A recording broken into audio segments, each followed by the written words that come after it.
নাগরিক কমিটির রাইজিং প্রোগ্রামে নীলফামারীর জেলা শিল্পকলা একাডেমিতে উপস্থিত সকল ছাত্র নাগরিক ভাই বোনদেরকে জানাচ্ছি আমার পক্ষ থেকে শীতকালীন শুভেচ্ছা। আপু অনেক চমৎকার কথা বলেন, অনেক সুন্দর উপস্থাপনা করেন, তবে উপস্থাপনার কিছুটা হচ্ছে আপনার কি বিশেষণ এত বেশি হচ্ছে, মনে হচ্ছে যে আমরা একটু পিকনিক টাইপের কোথাও আসছি, তবে এটা পিকনিক না। আপু চমৎকার বর্ণনা আমরা সবাই অ্যাপ্রিসিয়েট করি, তবে এটা একটা হচ্ছে রাইজিং প্রোগ্রাম। পিকনিক প্রোগ্রাম হলে আমাদের আরো ভালো লাগতো। ইনশাল্লাহ আমরা নেক্সট যদি আসি তাহলে আমরা কোনো একটা পিকনিক প্রোগ্রাম ইনশাল্লাহ আপনাদেরকে নিয়ে করব। আমরা আসছি জাতীয় নাগরিক কমিটি কিভাবে কাজ করবে, কেন কাজ করবে, কাদেরকে নিয়ে কাজ করবে, নীলফামারীতে কি কি কাজ করবে, হ্যাঁ এইসব বিষয়ে বলার জন্য। যদিও খুব শর্ট টাইম ছিল, আমরা এই প্রোগ্রামটা নীলফামারীতে আমরা করতে চাইছিলাম আরো পরে, যেহেতু নীলফামারী ডিস্ট্রিক্টে আমরা আসতেছি, আমাদের প্ল্যানিং ছিল হচ্ছে কিশোরগঞ্জ, ডিমলা, জলঢাকা উপজেলা প্রোগ্রাম করব, এরপরে এসে সৈয়দপুর, নীলফামারী, ডোমার। তো আমরা ভাবলাম যে যাই হোক, আপনাদেরকে বলি নাই, আমরা জানি যে বললে আরো মানে যদি আপনাদেরকে সময় দেওয়া যেত 4-5 দিন, আমার মনে হয় পুরা গ্যালারি ভর্তি হয়ে যেত মানুষ দিয়ে। আর শীতকাল, অনেক বেশি শীত চলতেছে, এই জন্য হয়তো একটু মানুষ কম।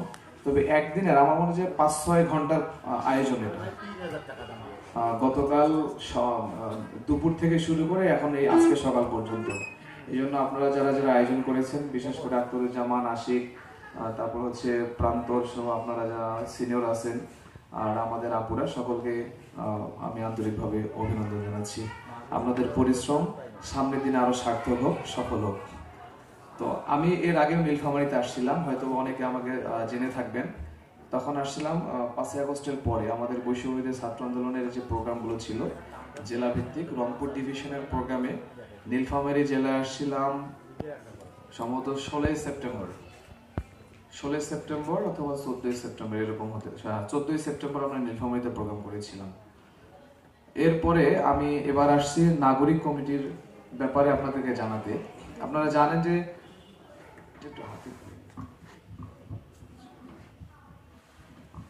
এরপর হচ্ছে আমরা 24-এর গণ অভ্যুত্থান ঘটিয়েছি, বাংলাদেশের ছাত্র জনতার মিশেলে যে অভ্যুত্থান ঘটেছে এটাকে আমরা 24-এর জুলাই বিপ্লব বলতেছি। আমরা এটা কেন বলতেছি, কিভাবে হইল, এটা আপনারা সকলে জানেন যে আমাদের প্রাণের নীলফামারী শহরে যখন কোটা সংস্কার আন্দোলনে ছিল, এটা মাত্র শুধুমাত্র নীলফামারী কলেজ এবং কিছু কিছু স্কুলে আন্দোলন শিক্ষার্থীরাই করেছিল। যখন ফ্যাসিস্ট হাসিনা অন্যায়ভাবে আমাদের উপরে জোর দাবি চাপিয়ে দিচ্ছে, সে ভেবেছিল যে গত 17 বছরে আমার বিরুদ্ধে কেউ কোনো কথা বলতে পারে নাই। ফ্যাসিস্ট হাসিনা ভেবেছিল যে সবাই তাকে গ্রহণ করেছে, তাকে সে যতদিন বেঁচে আছে বাংলাদেশের মানুষ তার বিরুদ্ধে যাবে না, তার সামনে কথা বলার সাহস পাবে না। এটা আমরা দেখেছি যে গ্রামের চায়ের দোকান থেকে শুরু করে সচিবালয় পর্যন্ত সবাই শেখ হাসিনা তসবি জপত, শুধুমাত্র তার ভয়ে। গত 17 বছর যেভাবে মানুষের উপর নির্যাতন চালিয়েছিল, যেভাবে গুম খুমের একটা খেলা তৈরি করেছিল, যেভাবে মানুষকে হত্যায় মেতে উঠেছিল, সেটা স্বাভাবিক। একজনের জীবনের মায়ায় সে যে কিছু বলবেন, এটা স্বাভাবিক। তবে তরুণের রক্ত যে কখনো অন্যায়কে মেনে নিতে পারে না, অন্যায়ের বিরুদ্ধে সে যখন তখন বিদ্রোহ করতে পারে, তারই প্রমাণ হচ্ছে 24-এর বিপ্লব। আপনারা জানেন এই খুনি হাসিনা বাংলাদেশের প্রত্যেকটা সেক্টরে দখল করেছিল। ইভেন বিশ্ববিদ্যালয় কলেজগুলো তো তাদের যে সংগঠন ছিল ছাত্রলীগের মাধ্যমে দখল করে রেখেছিল। তারপরেও এই বিশ্ববিদ্যালয়ের তরুণ শিক্ষার্থীরা যারা দেখেছে, যারা এই প্রজন্মের শিক্ষার্থী, তারা দেখেছে যে গত 17 বছরে কিভাবে মানুষকে খুন করা হচ্ছিল। আমরা কিন্তু বসে থাকি নাই, আমরা বিভিন্ন পড়াশোনার আড্ডায়, লাইব্রেরির সামনে বিভিন্নভাবে আমরা কথা বলতাম। এই কথার এই জাগরণ একসময় বিস্ফোরণ হবে এটা আমরা ধরেছিলাম, তবে আমাদের মাধ্যমে হবে এটা আমরা ধরি নাই, যেটা একবারে বাস্তব কথা। 5 জুন আমরা লাইব্রেরির সামনে থেকে গুটি কয়েক ছেলে, সর্বোচ্চ 20, 25, 30 জন হব, যখন আমাদের কোটা সংস্কার নতুন করে কোটা চাপিয়ে দেওয়া হলো, আমরা 5 জুন একটা মিছিল করি। সেই থেকে শুরু হলো আমাদের প্রোগ্রাম, সেই থেকে নতুন বাংলাদেশ গড়ার একটা প্রত্যয়। আমরা ওইখানেই তারপরের দিন আমরা একটা মিটিং করি ঢাকা বিশ্ববিদ্যালয় বটতলায়। সেখানে আমরা আমাদের প্ল্যানিং সেট করি যে হচ্ছে আমাদের কোটা সংস্কার আন্দোলন যদি খুনি হাসিনা মেনে নেয় তাহলে আমরা হচ্ছে প্রোগ্রামটা স্থগিত করে দিব। যদি মেনে না নেয়, জনগণ যেদিকে চাবে, মানুষ যেটা চাবে, আন্দোলনের মুভমেন্ট যেদিকে যাবে আমরা সেদিকে চলে যাব। এটাই ছিল খুনি হাসিনাকে হটানোর জন্য সবচেয়ে মোক্ষম সময়।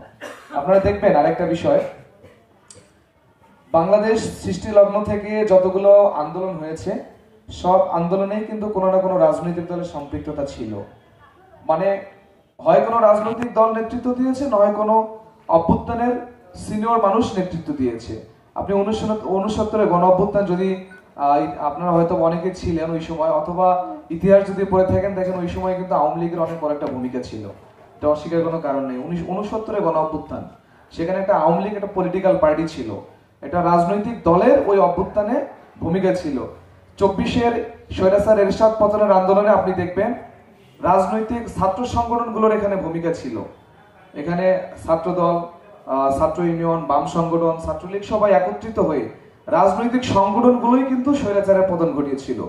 বাট 24 ইজ ডিফারেন্ট, এটা নতুন বাংলাদেশ, এখানে কোনো রাজনৈতিক দল নেতৃত্ব দেয়নি। এখানে কোন রকমের কোন রাজনৈতিক দল সরাসরি কোনো ধরনের নেতৃত্ব দেয়নি। So this is different. এখানে নেতৃত্ব দিয়েছে ছাত্ররা, যেই ছাত্ররা গুটি কয়েক ছাত্ররা একত্রিত হয়েছিল, যাদের কথায় সারা বাংলাদেশের মানুষ নেমেছে। ইভেন বাংলাদেশে আওয়ামী লীগ এবং তার দোসর ছাড়া যতগুলো পলিটিক্যাল পার্টি ছিল সবাই এই ছাত্রদের কথায় নেমেছিল, তাদের নিজস্ব কোনো কথায় নামে নেই। আপনারা দেখবেন এই আন্দোলনে খেয়াল করে কোথাও কোনো রাজনৈতিক ব্যানার ব্যবহার করা হয়নি, ব্যবহার করা হয়েছে ছাত্রদের ব্যানার। আমাদের যে ব্যানার ছিল বৈষম্য বিরোধী ছাত্র আন্দোলন, এবং এই প্রোগ্রাম শুরু থেকে শেষ পর্যন্ত পরিচালিত হয়েছে আমরা যেভাবে দিক নির্দেশনা দিয়েছি, বাংলাদেশের মানুষ সেটাই মেনে নিয়েছে এবং সেভাবেই বাংলাদেশের মানুষ ফলো করেছিল। তার জন্য আজকে আমাদের এই 24-এর স্বাধীনতা। আমরা বলি নতুন বাংলাদেশ গড়ার জন্য এই তরুণদেরকে যেভাবে বাংলাদেশের মানুষ সাপোর্ট করেছে, আপনারা আরেকটা খেয়াল করে দেখবেন যে 3 আগস্ট আমরা যখন এক দফা দাবিটা ঘোষণা দিব, এক দফার পরিস্থিতি যখন তৈরি হয়ে গেল, এক দফা ঘোষণা দিয়েছি আমরা, এখানে অন্য কেউ ছিল না। এক দফা আমরা ঘোষণা দিয়েছি, সে এক দফার মধ্যে আমাদের 2টা পার্ট ছিল, ফ্যাসিবাদী ব্যবস্থার বিলোপ এবং নয়া রাজনৈতিক বন্দোবস্ত। আপনারা যারা 3 তারিখের বক্তব্যটা শুনেছিলেন শহীদ মিনার থেকে, আমাদের বর্তমান উপদেষ্টা নাহিদ ইসলাম যে বক্তব্যটা দিয়েছিল এক দফা যখন ঘোষণা করে, আপনি দেখবেন ওইখানে স্পষ্ট বলা ছিল ফ্যাসিবাদী ব্যবস্থার বিলোপ এবং নতুন রাজনৈতিক বন্দোবস্ত। এখানে কিন্তু কেউ বিরোধিতা করেনি। আমাদের ওই এক দফার সাথে বাংলাদেশের 90% মানুষ এক ছিল। বাংলাদেশটাকে নতুন করে গড়ার জন্য যে রায়, বাংলাদেশকে নতুন করে তৈরি করার যে স্বীকৃতি, সেটা 3 তারিখে মানুষ দিয়েছে। ওই 3 তারিখের মানুষ ওই যে আমাদের এক দফা, ওইটা বাস্তবায়ন বাংলাদেশের মানুষ 5 তারিখে করে দিয়েছে। সো বাংলাদেশ থেকে ফ্যাসিবাদী ব্যবস্থা বিলোপ করার জন্য বাংলাদেশের যে এই যে গভর্নমেন্টের যে একটা সিস্টেম আছে, এই সিস্টেমটাকে উপড়ে ফেলার জন্য আমাদের ম্যান্ডেট হয়েছে 5 তারিখেই। বাংলাদেশের মানুষ এখানে কোনো বিরোধিতা করে নাই। আমরা চাই একটা নতুন বাংলাদেশ তৈরি হবে। এখন এই বাংলাদেশ কিভাবে তৈরি হবে, আমরা কেন তৈরি করব? আমরা যারা তরুণরা আছি, আমরা স্পষ্ট বলে দিচ্ছি, আমরা এটা বলে দিয়েছি, আমরা দেখেছি বাংলাদেশে যে রাজনৈতিক দল আসুক না কেন, আমরা ইতিহাস অনেক পড়েছি, 69 পড়েছি, 90 পড়েছি, 47 পড়েছি, ব্রিটিশ আমল পড়েছি, সব জায়গায় দেখেছি শোষণের একটা ইতিহাস। বাঙালিকে শুধুমাত্র শোষণ করা হয়েছে। স্বাধীনতার পরবর্তীতে যে রাজনৈতিক দলগুলো এসেছিল তারা রাজনীতি করেছে, আমাদের বাঙালিদের, বাংলাদেশিদের যে মর্যাদা, সেই মর্যাদা দেয় নাই। আপনি দেখবেন আমাদেরকে সবসময় মর্যাদাহীন করে রাখা হয়েছিল। আমাদের মধ্যে অনেক ক্লাসিফিকেশন করে রাখা হয়েছে, এলিট শ্রেণী, উচ্চমার্গীয় ব্যক্তিবর্গ এবং নিম্নবর্গ, কত ধরনের আমাদের মধ্যে বিভেদ তৈরি করা হয়েছে। তো আমরা চাচ্ছি নতুন একটা বাংলাদেশ তৈরি করতে, যেখানে মানুষের সাম্যের কথা থাকবে, সাম্যের ভিত্তিতে মানুষের মর্যাদা থাকবে, এই মর্যাদাহীন বাংলাদেশের মানুষকে আমরা মর্যাদা দিতে চাই। মানুষ একজন রিক্সা চালক হলেও তার একটা মর্যাদা আছে, তাকে সেই মর্যাদাটা দিতে হবে। একজন কৃষক শুধুমাত্র কৃষক না, তারও একটা মর্যাদা আছে, তার মর্যাদা তাকে দিতে হবে।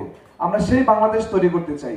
আর এই বাংলাদেশটা হবে ইনসাফের ভিত্তিতে, যেখানে কোনো কাদা ছড়াছড়ি থাকবে না, ইনসাফ একবারে ন্যায় বিচারের ভিত্তিতে থাকবে। এরকম একটা বাংলাদেশ আমরা গঠন করব।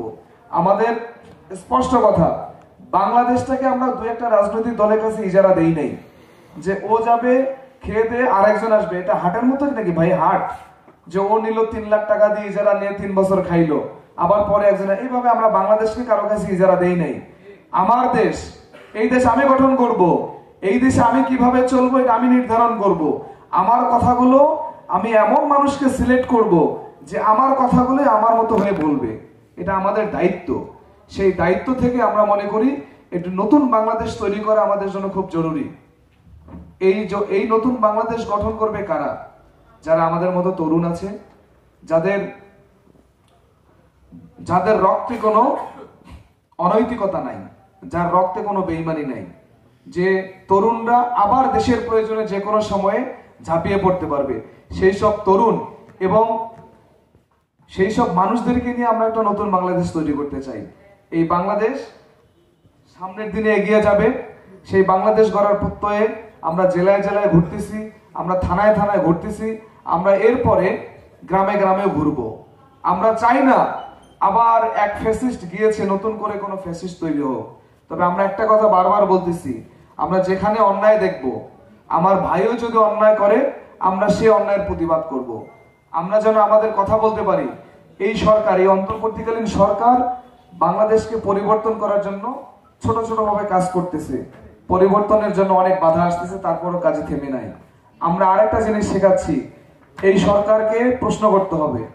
আপনি মানুষকে প্রশ্ন করেন। গত 17 বছরে শেখ হাসিনা কাউকে কোনো কথা বলতে দেয়নি। সে যেটা বলেছে সেটা আইন, সে যে বলেছে সেটাই কাজ। তা আমরা চাচ্ছি পরিবর্তন। আমি কথা বলবো, কেউ যদি অন্যায় করে আমি তার প্রতিবাদ করব। সেরকম একটা আমরা সমাজ চাই, যে সমাজ মানুষকে তার মানবিক মর্যাদা দিবে, যেই সমাজ আমার অধিকার আমাকে ফিরিয়ে দিবে।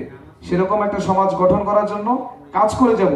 সেই কাজ করার জন্য আমরা আপনার নীলফামারীবাসী যারা আছেন তারা আমাদের সহযোগিতা করবেন। আমার নিজের বাড়ি জলঢাকা, আমার বাড়ি জলঢাকা। আমি জলঢাকায় মেট্রিক পাস করার পরে আমি জলঢাকার বাইরে চলে যাই, রংপুরে পড়াশোনা করি, এরপর আমি ঢাকা বিশ্ববিদ্যালয়ে পড়াশোনা করি। সো আমি বিশ্বাস করি নীলফামারীটা আমার নিজের, আমি এই জেলারই সন্তান। এই জেলার সকল মানুষ আমরা একত্রিত হব। আমরা অন্যায়, কেউ এখন শুনতেছি নতুন করে অনেকে অন্যায় করতে যাচ্ছে। প্রশাসনের মধ্যে এখনো কোনো পরিবর্তন আসে নাই, তাই না? এখনো রেজিস্ট্রি অফিস গেলে সেই আগের সমস্যায়, ভূমি অফিস গেলে আগের সমস্যায়, ইউনো অফিস গেলে ঠিক সেম। সারের সংকট, দ্রব্যমূল্যের ঊর্ধ্বগতি, গত 17 বছরের সিস্টেম তো আমরা একদিনে চেঞ্জ করতে পারবো না।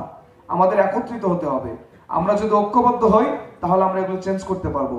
এই প্রশাসনকে আমরা লাল কার্ড দেখিয়েছি। এই প্রশাসনের যে আইন আছে, এই আইনগুলো আমরা মুড়ির প্যাকেটের মতো মুছড়ে ফেলে দিতে চাই। আমরা একটা নতুন বাংলাদেশ গঠন করতে চাই। এই বাংলাদেশ গঠন করার জন্য আমাদের হিম্মত দরকার। আমরা যদি বুলেটের সামনে দাঁড়াতে পারি তাহলে আমরা কেন একটা নতুন বাংলাদেশ গঠন করতে পারবো না? আমাদের ব্যর্থতা কোথায়? বুলেটকে ভয় পাই না, এখন কারো মুখে কথা আমরা ভয় পাবো না। কোন আইন, আমি সেদিন একজন আমাদের নীলফামারীর একজন যুগ্ম সচিব আছেন, ওনার সাথে আমার কথা হচ্ছিল।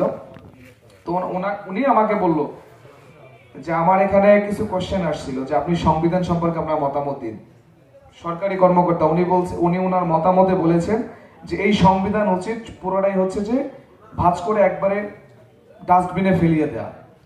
একজন সরকারি কর্মকর্তা বলেছেন, এবং উনি এটা বলেছেন যে আমাদের যে আমলাতন্ত্রের আইনগুলো আছে এগুলো শোষণের আইন, এগুলো ব্রিটিশের করা আইন। এই আইনগুলোতে মানুষের উপকারের চেয়ে মানুষের অপকারে বেশি।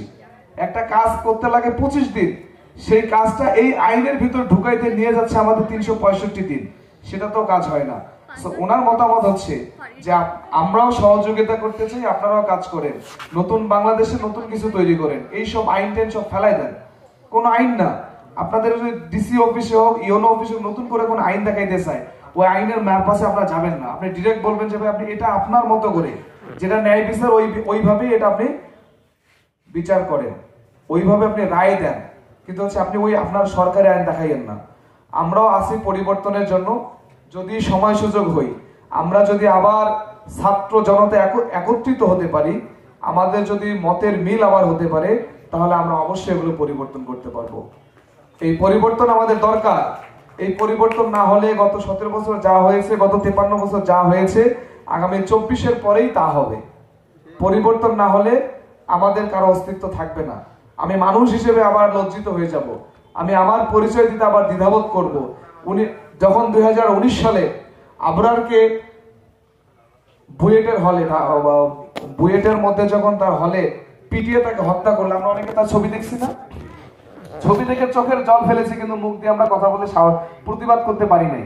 আপনারা খেয়াল করে দেখবেন 2019 সালে আপনারাও কেঁদেছেন, ওই ছবি হাতে নিয়ে আমরাও কেঁদেছি, আমরা ফেসবুক স্ট্যাটাসের মাধ্যমে প্রতিবাদ জানিয়েছিলাম। কিন্তু অধিকাংশ মানুষ, বাংলাদেশের মানুষ শুধুমাত্র কান্না করেছে, কারণ সে জানে আমি যদি এটা প্রতিবাদ করি শেখ হাসিনা আমাকেও ধরবে। আমরা যদি পরিবর্তন চাই, নতুন একটা বাংলাদেশ চাই, আবার যদি এরকম ফ্যাসিবাদী কালচার না চাই, তাহলে আমাদের ঐক্যবদ্ধ হতে হবে এবং পরিবর্তনের দিকে ধাবিত হতে হবে।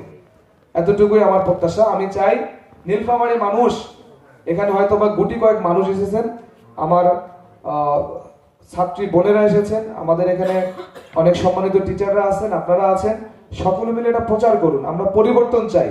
কোনো রাজনৈতিক দলকে আমরা কোনো কিছু ইজারা দেই নাই যে ও আসবে, খাবে দাবে চলে যাবে, আবার একজন আসবে, এরকম আমরা চাই না।